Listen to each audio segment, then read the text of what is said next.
نبی پاک صلی اللہ علیہ وسلم کی حدیث ہے مسلم میں طبرانی میں، حضور نے فرمایا آؤ میں تمہیں پچھلے زمانے کے ایک ایماندار نوخیز ولی اللہ کی بات سناؤں۔ پچھلے زمانے حضور نے فرمایا پچھلے زمانے میں ایک بادشاہ جادو کے زور پہ حکومت کرتا تھا۔ جب وہ ایک جادوگر اس نے رکھا ہوا تھا تو جادوگر اس کو جادو بتاتا، وہ جادو کے زور پر حکومت کرتا۔ جادوگر بوڑھا ہو گیا تو کہنے لگا بادشاہ کوئی نوجوان میرے پاس بھیج دے، اب میں بوڑھا ہو گیا ہوں میرا پتہ کوئی نہیں کب مر جاؤں۔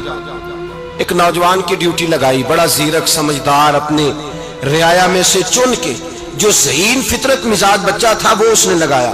اللہ کے محبوب علیہ الصلوۃ والسلام فرماتے ہیں بچہ جادو سیکھنے لگا، وقت گزرنے لگا۔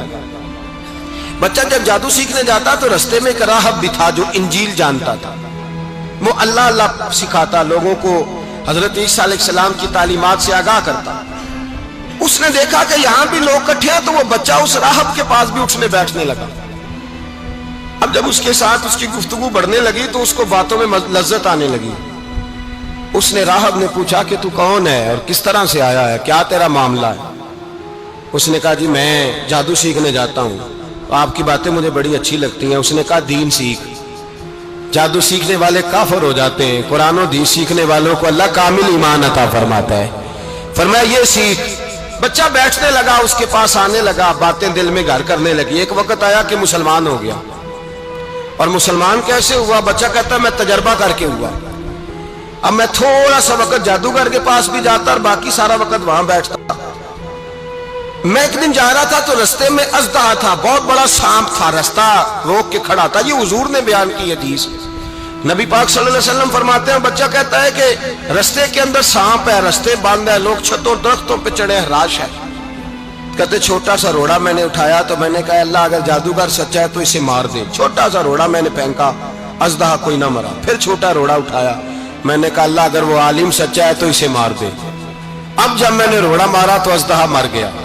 میرے اندر سے گواہی آئی نہیں دین کی باتیں سچی ہیں، نہیں قرآن کی باتیں اسلام سمجھانے کے لیے عرض کر رہا ہوں، اگرچہ اس دور میں انجیل تھی، اللہ رسول کی باتیں اچھی ہیں۔ کہتے میں مسلمان ہو گیا، اب میں نے راہب کے پاس ہی رہنا شروع کر دیا، جادوگر کے پاس چھوڑ دیا اس بچے نے آنا۔ بادشاہ پوچھتا کہاں زیادہ وقت گزارتے ہو تو وہ بات گول کر دیتا، وقت تیزی سے بڑھنے لگا۔ اللہ نے اس نوجوان میں طاقت پیدا کر دی، اب وہ اس کے اندر نا اللہ نے توانائی روحانیت پیدا کر دی، ابھی جوان ہے، 14-15 سال عمر ہے۔ اللہ نے اب جو بیمار بھی آتا وہ دعا کرتا تو اللہ صحت عطا کر دیتا، جو بھی آتا۔ بادشاہ کا ایک درباری تھا، بادشاہ کو پنکھا جلتا تھا، وہ اندھا ہو گیا، کوئی ایسی تکلیف آئی کہ نابینا ہو گیا، بڑے علاج کرائے شفا نہیں ہوئی۔ کسی نے اس بچے کا پتہ بتایا کانوں میں، اس کے پاس گیا تو بچہ کہنے لگا شفا تو ہو جائے گی پر کلمہ پڑھنا پڑے گا، مسلمان ہونا پڑے گا، جس پیغمبر کا میں غلام ہوں تجھے بھی بننا پڑے گا، دین پہ عمل کرنا پڑے گا، اللہ شفا دیتا ہے۔ اس نے کہا تو مجھے کلمہ پڑھا، مجھے شفا دے، میں تیار ہوں۔ اس نے کہا شفا تو اللہ دیتا ہے۔ اس نے اللہ تبارک و تعالیٰ کا ذکر کر کے دعا مانگی، یہ مسلم شریف میں حدیث ہے، طبرانی میں موجود ہے۔ اللہ نے اسے شفا دی، اس نے کلمہ پڑھنا شروع کر دیا۔ یہاں ایک نقطہ لکھا ہے ہمارے علماء نے، کہتے ہیں جب اللہ ولایت عطا کرتا ہے نا تو یہ سفید بالوں والے کا حصہ نہیں ہوتی۔ اگر جوانی میں کوئی آدمی توبہ کر کے تصوف کے رستے پہ چلتا ہے تو سب سے زیادہ ولایت اللہ اسے عطا فرماتا ہے، سب سے زیادہ ولایت اس کے پاس ہوتی ہے۔ ابھی اس کے بال کالے ہیں، چڑھتی جوانی ہے، دعا کی تو اللہ نے، اور حدیث پاک میں موجود ہے کوڑے آتے تو شفا یاب ہو جاتے، اندھے آتے تو شفا یاب، برس والے آتے تو اللہ سے دے، جوان ہے۔ بادشاہ کے پاس وہ واپس گیا، وہ جو آدمی جس کی آنکھیں ٹھیک ہوئی تھی۔ بادشاہ نے پوچھا کہ کیسے شفا ملی؟ تو کہنے لگا میرے رب نے شفا دی ہے۔ بادشاہ سجدے کراتا تھا، اپنے آپ کو منواتا تھا، معاذ اللہ، کہنے لگا میرے علاوہ کون رب ہے؟ اس نے کہا وہی رب ہے جس نے تجھے پیدا کیا ہے، اور وہی رب ہے جس نے مجھے اندھے کو آنکھیں دی ہیں، وہی ہے میرا مالک۔ کہا اچھا تو مجھے نہیں مانتا؟ کہا نہیں میں اپنے رب کو مانتا ہوں۔ بادشاہ نے اسے سزا دی، ستایا، اس نے بچے کا پتہ بتایا، پھر بچے کو بلا کے ستایا تو اس راہب کا پتہ بتایا، راہب بھی قتل ہو گیا، نابینا بھی قتل ہو گیا۔ بادشاہ نے کہا سپاہیوں سے اس بچے کو لے جاؤ اور پہاڑ کی چوٹی پہ جا کے نیچے پھینکو تاکہ مر جائے.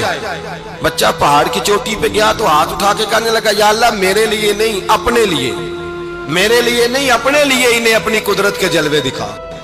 میرے لیے نہیں، اللہ کے بندے اپنی جان بچانے کی دعائیں نہیں مانگتے، اپنے لیے انہیں اپنی قدرت کے جلوے دکھا. یہ دعا مانگی، جتنے لوگ ساتھ آئے تھے وہ سارے زمین پہ گرے اور سب مر گئے، پہاڑ سے گر کے مر گئے. بچہ واپس سیدھا بادشاہ کے پاس کہنے لگا لو بھائی میرے رب نے مجھے بچا لیا ہے.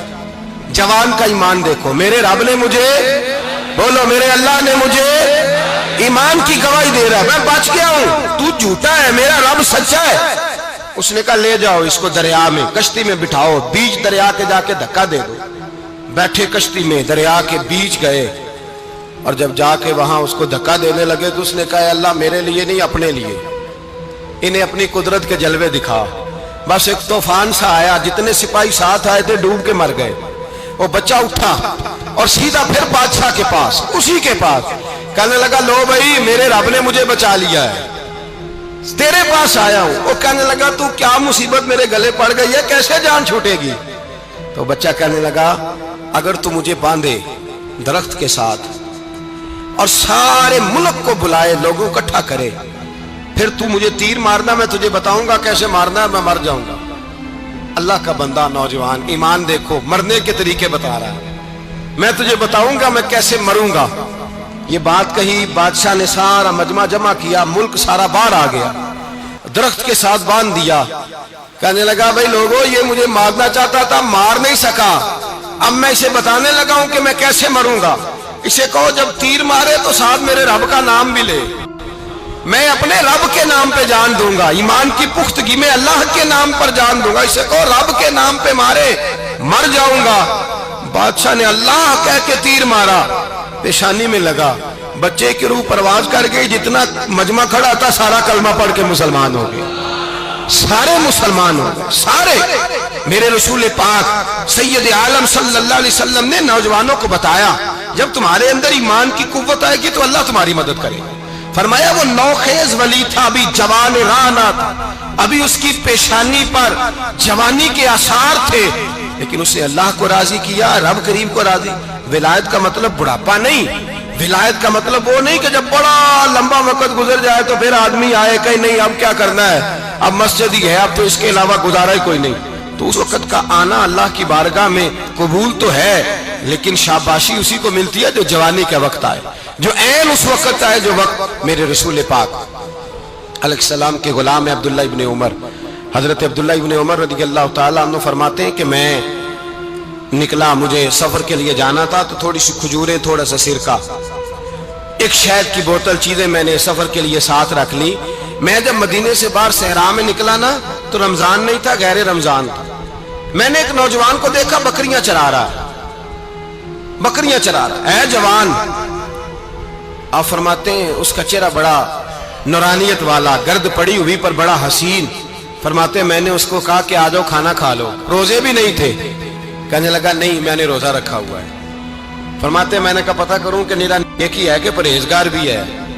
نیک وہ ہوتا ہے جو نماز پڑھے روزہ رکھے، پرہیزگار وہ ہوتا ہے جو گناہ سے بچے، وہ پرہیزگار ہوتا ہے. کہا پتہ کروں پرہیزگار بھی ہے کہ نہیں. کہتے میں قریب گیا تو میں نے جا کے اس کو کہا بھائی تیری بکریاں بڑی پیاری ہیں، میرا دل کرتا ہے کہ بکری مجھے دے دو. کہتے وہ جوان، غربت بھی، پریشانی بھی، پر دامان توکل کی یہ خوبی ہے کہ اس پر پابند لگے ہوتے ہیں، دھبے نہیں ہوتے. غربت ہے. کہا جناب ایک بکری دے دو. آنے لگا جناب بکریاں میری نہیں، بکریوں کا مالک کوئی اور ہے.